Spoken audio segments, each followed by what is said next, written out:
En una semana pierdes 6.600 millones de dólares. No en un mes. No en un trimestre.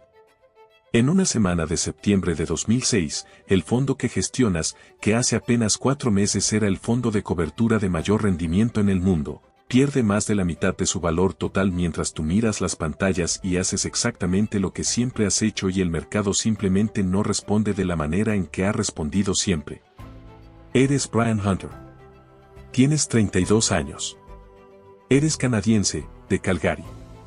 Y en este momento eres el operador de materias primas más famoso y más catastrófico del mundo financiero. Aunque todavía no lo sabe nadie fuera de esta sala. Para entender cómo se pierden 6.600 millones de dólares en una semana hay que entender primero cómo se ganan 4.000 millones en un año. Amaranth Advisors fue fundado en 2000 por Nicholas Mannes en Greenwich, Connecticut. El nombre viene de una flor que según la mitología griega nunca se marchita.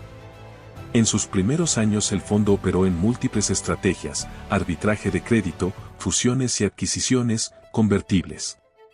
Era un fondo diversificado, del tipo que los inversores institucionales prefieren porque la diversificación, en teoría, reduce la dependencia de que una sola apuesta funcione. Tú llegaste a Amaranth en 2004, después de una etapa en Deutsche Bank donde generaste beneficios significativos en operaciones de gas natural. Gas natural. No acciones tecnológicas. No divisas. No los grandes mercados que aparecen en los titulares financieros de las revistas de negocios. Gas natural, el combustible que calienta los hogares norteamericanos en invierno, que se almacena en depósitos subterráneos durante el verano y que tiene un mercado de futuros con una liquidez específica y una estacionalidad predecible. Tú entiendes ese mercado mejor que casi cualquier otra persona en el mundo. O al menos eso es lo que los resultados de 2005 parecen confirmar. 2005, el huracán Katrina destruye infraestructura de gas natural en el Golfo de México en agosto. La producción cae. Los precios del gas natural se disparan. Los contratos de futuros que apostaban a precios más altos generan ganancias extraordinarias. Tus posiciones estaban exactamente en esa dirección. Al finalizar 2005, has generado para Amaranth beneficios de aproximadamente $1.000 millones solo en operaciones de gas natural. El fondo completo, que a principios de año gestionaba alrededor de $4.000 millones, termina el año con más de $7.000 millones. Tu compensación personal ese año supera los $75 millones. $75 millones. Con 31 años. De una ciudad petrolera de Alberta. Nicholas Mannes no hace preguntas incómodas sobre la concentración del riesgo en una sola estrategia gestionada por una sola persona. Los inversores institucionales, los fondos de pensiones y las dotaciones universitarias que tienen dinero en Amaranth, tampoco. Cuando los resultados son excepcionales, la estructura que los produjo parece sólida por definición. 2006, principios de año. El fondo ha crecido hasta los $9.000 millones bajo gestión. Es uno de los mayores fondos de cobertura del mundo. La mayor parte del crecimiento viene de tu estrategia de gas natural, que ahora representa una fracción desproporcionada del riesgo total del fondo. Tu operación central en 2006 es una apuesta sobre la diferencia de precio entre los contratos de futuros de gas natural para entrega en invierno y los contratos para entrega en primavera. La lógica es sólida desde un punto de vista histórico, el gas natural que se necesita en invierno para calefacción siempre cotiza con una prima sobre el gas de primavera, cuando la demanda es baja. Esa diferencia de precio tiende a ampliarse antes del invierno y a comprimirse después. Si compras contratos de invierno y vendes contratos de primavera, históricamente has ganado dinero de manera consistente. Lo que hace que tu versión de esta estrategia sea diferente es la escala.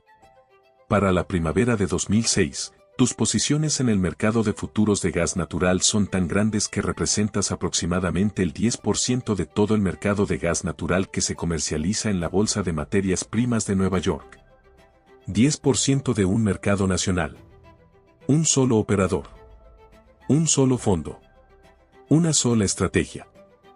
Y como en el caso de la ballena de Londres 6 años después, cuando una posición es tan grande que representa una fracción significativa de todo el mercado, la posición no puede deshacerse sin mover el mercado en su contra. Estás atrapado en tus propias posiciones antes de que el mercado se mueva en la dirección equivocada. Verano de 2006. Aquí está la variable que no controlaste y que en retrospectiva era imposible de controlar con la certeza que implícitamente asumías. El verano de 2006 no genera huracanes significativos en el Golfo de México. Después de Katrina en 2005, que fue la temporada de huracanes más destructiva registrada hasta ese momento, el mercado de gas natural había incorporado en sus precios una prima por riesgo de huracán. Los contratos de invierno cotizaban con un diferencial inusualmente alto sobre los contratos de primavera, en parte porque los inversores asumían que una temporada de huracanes activa volvería a disrumpir la producción. Tú también asumías eso. La temporada de huracanes de 2006 es tranquila. Ningún huracán mayor afecta la infraestructura del Golfo. La producción de gas natural se mantiene estable. Los inventarios de gas almacenado para el invierno, lejos de estar comprometidos, alcanzan niveles históricamente altos. Cuando los inventarios son altos, la prima de invierno se comprime. El diferencial de precio entre los contratos de invierno y los de primavera, la diferencia en la que está construida toda tu estrategia, se reduce en lugar de ampliarse. Tus posiciones empiezan a perder valor en agosto. Aumentas las posiciones. Es la misma lógica de siempre, si la diferencia de precio ha caído temporalmente por razones que no reflejan los fundamentos de largo plazo del mercado, el momento es para comprar más barato, no para vender. Es también la lógica del que no puede permitirse reconocer que la premisa central de su estrategia podría estar equivocada, porque reconocerlo implicaría reconocer que las posiciones que ya tiene son incorrectas, y las posiciones son tan grandes que reconocerlo en voz alta es iniciar una cascada que no puede controlarse. Septiembre de 2006. Primera semana. El mercado de gas natural continúa moviéndose en tu contra. El diferencial entre los contratos de invierno y primavera sigue comprimiéndose. Cada punto porcentual de compresión multiplica las pérdidas por la escala de las posiciones. Y la escala de las posiciones es tan grande que los movimientos de mercado que en condiciones normales serían manejables se convierten en pérdidas de cientos de millones de dólares por día. El lunes, 11 de septiembre, las pérdidas acumuladas desde principios de agosto superan los 3.000 millones de dólares. Maunis llama a una reunión de emergencia. El fondo tiene 9.000 millones bajo gestión. Ha perdido una tercera parte en semanas. Los inversores van a empezar a pedir reembolsos. Para pagar esos reembolsos, el fondo necesita liquidar posiciones. Para liquidar posiciones en un mercado donde representa el 10% del volumen total, tiene que vender masivamente en un mercado donde ya hay presión vendedora. Cada intento de salir del mercado hunde más los precios en tu contra. El martes. El miércoles. El jueves. Las pérdidas no se detienen. No oscilan. No dan señales de recuperación. Se acumulan con la consistencia mecánica de un proceso físico que no tiene en cuenta las expectativas ni la trayectoria previa ni los modelos históricos que funcionaron durante años. El viernes, 15 de septiembre, las pérdidas totales de la semana superan los 4.800 millones de dólares. Es la mayor pérdida semanal de un fondo de cobertura en la historia hasta ese momento. Ese fin de semana, Maunis llama a los bancos. No para pedir consejo. Para intentar vender las posiciones. Goldman Sachs declina. JP Morgan examina las posiciones y hace una oferta que Amarant rechaza porque implicaría materializar pérdidas todavía mayores. Citadel, el fondo de cobertura fundado por Ken Griffin en Chicago, finalmente acuerda hacerse cargo de las posiciones de materias primas de Amarant. No como rescate. Como transacción comercial donde Citadel asume el riesgo a cambio de condiciones que reflejan la desesperación de la contraparte. Al mismo tiempo, JP Morgan acuerda asumir el resto de las posiciones del fondo. El coste total de salir del mercado, de transferir posiciones que Amarant no puede mantener a contrapartes que las quieren a precios de liquidación forzada, añade más de 1.800 millones de dólares adicionales a las pérdidas. Total final, $6.600 millones. En 35 días desde que las pérdidas comenzaron a acelerarse. Amaranth Advisors, el fondo que nunca se marchita, deja de existir en octubre de 2006. Lo que ocurre después tiene la estructura de todos los post-mortems financieros, investigaciones regulatorias, demandas civiles, análisis académicos, y una discusión en el sector sobre qué falló y cómo evitarlo. La Comisión de Comercio en Futuros de Materias Primas abre una investigación. En 2007, los reguladores presentan cargos civiles contra ti y contra Amaranth, alegando que tus operaciones en el mercado de futuros de gas natural constituyeron manipulación de mercado. La acusación específica es que tus posiciones eran tan grandes que tus propias operaciones movían los precios de manera artificial, creando condiciones que beneficiaban partes de tu estrategia a costa de otros participantes del mercado. En 2010, llegas a un acuerdo con los reguladores sin admitir responsabilidad. La multa es de $6 millones. 6 millones, después de haber perdido 6.600 millones. La proporción entre la sanción y el daño tiene una aritmética que los críticos del sistema de regulación citarán durante años como ilustración de la inadecuación de los mecanismos de consecuencia en el sector financiero. Hay una dimensión del colapso de Amaranth que recibe menos atención que las cifras de pérdidas y que es posiblemente más reveladora sobre cómo funciona la industria. Los inversores que perdieron dinero en Amaranth no eran especuladores individuales. Eran fondos de pensiones, dotaciones universitarias, fondos soberanos, instituciones con obligaciones fiduciarias hacia beneficiarios que no tenían idea de que su dinero estaba expuesto a posiciones de gas natural de esta concentración y escala. El fondo de pensiones de los empleados del estado de San Diego perdió aproximadamente $115 millones. El fondo de pensiones de los trabajadores municipales de Nueva York perdió fondos significativos. Fondos universitarios en múltiples instituciones reportaron pérdidas. Ninguno de estos inversores institucionales tenía visibilidad real sobre la concentración del riesgo en la estrategia de gas natural.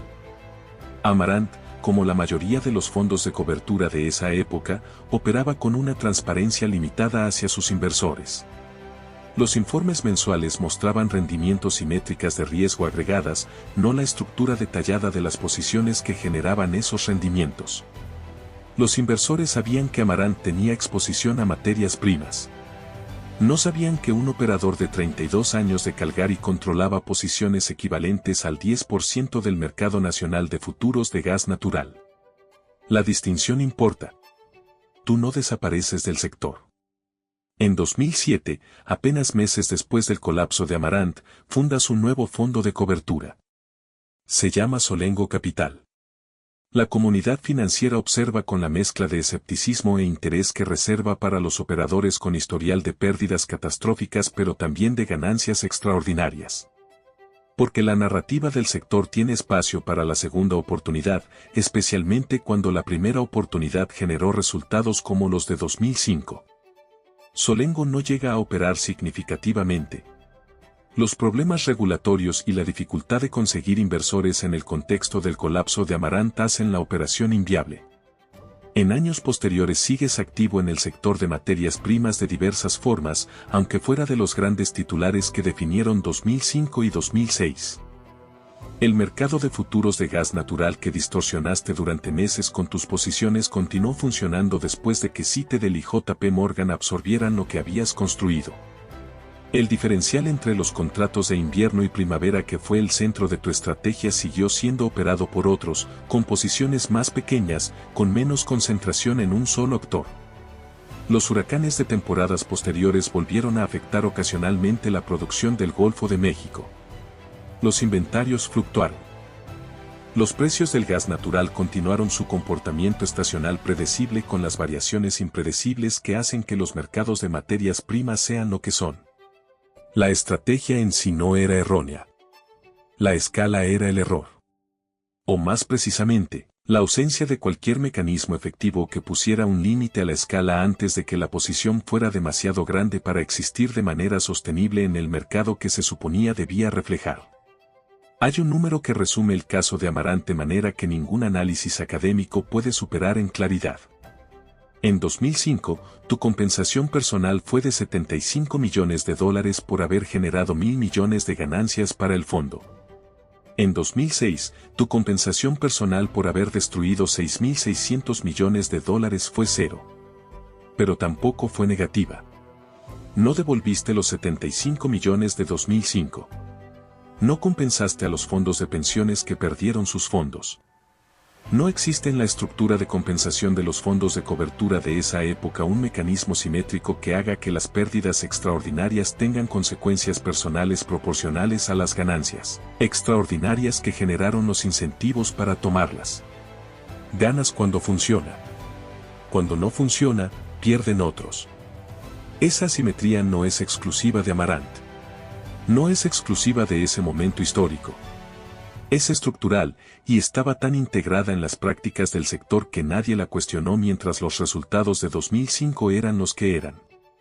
La flor que da nombre al fondo, la que según la mitología griega nunca se marchita, existe en realidad. Es una planta de color púrpura intenso que se cultiva en jardines de todo el mundo. En otoño, cuando otras flores pierden sus pétalos, el amaranto mantiene su color durante semanas después de ser cortado. Por eso los griegos lo asociaron con la inmortalidad. Lo que los griegos no anticiparon es que hay una diferencia entre durar mucho tiempo y durar para siempre, y que confundir las dos cosas puede ser, dependiendo de cuánto hayas apostado a la distinción, el error más caro que existe. Amaranth Advisors duró 6 años. Parecía más.